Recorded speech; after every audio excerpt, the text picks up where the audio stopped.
Hello, I would like to make this video about female privilege. Well, not female privilege, female white privilege in the West. Okay, let me explain something to you about privilege.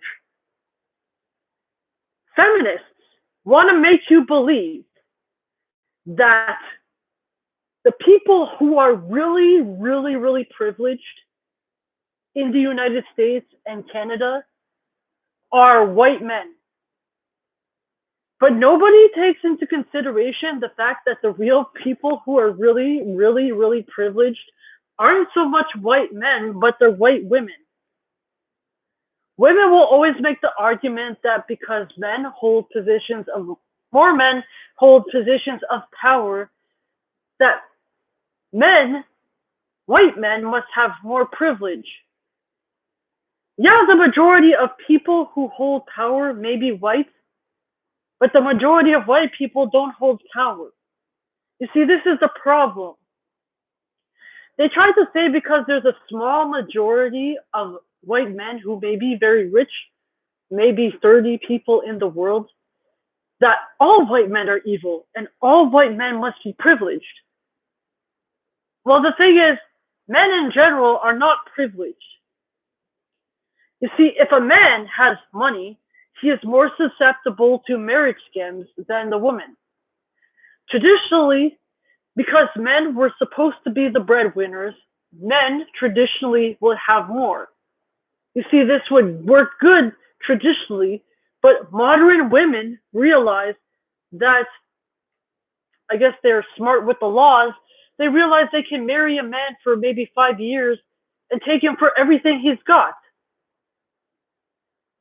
You see, men being women more often than not in our society are more privileged because women are more likely to go to school to get educated than men. A lot of women in graduate school, a lot of people who are in graduate school tend to be women, not men.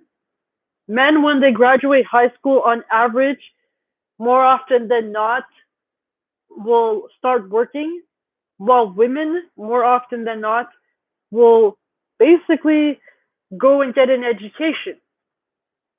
You see, what women don't seem to understand is by going to school and getting an education, you are lessening your economic value in society. Because the way economics works is your value goes up over time the more you earn. If you're spending time learning but you're not earning, then the value of your time is less. If in that hour you made $0, then you are less of an economic advantage than the guy who went to work. That's what nobody teaches women. Women are told, get your education, get your MBA, get your degree. You see, then female privilege, white privilege takes it a step further.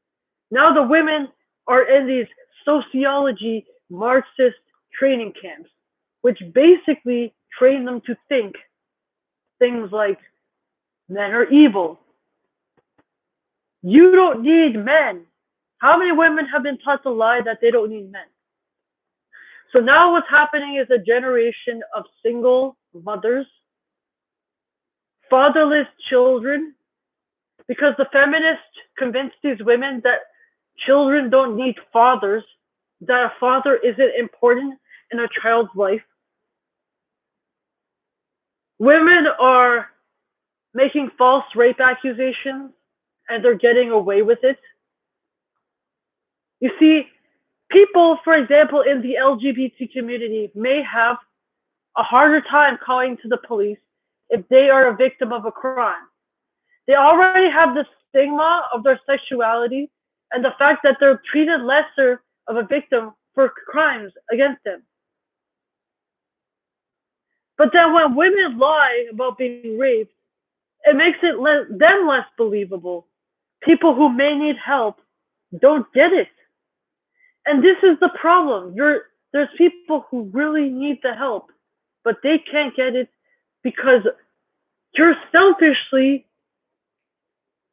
narcissistically trying to become the center of attention. While there's people like men who are real victims of crime. And a lot of people would argue that men, more often than not, are the real victims of domestic violence. But we're always painting women as being the real victims. But what about men as victims? If a man is falsely accused of a rape that he didn't commit, why is he seen less of a victim than the woman?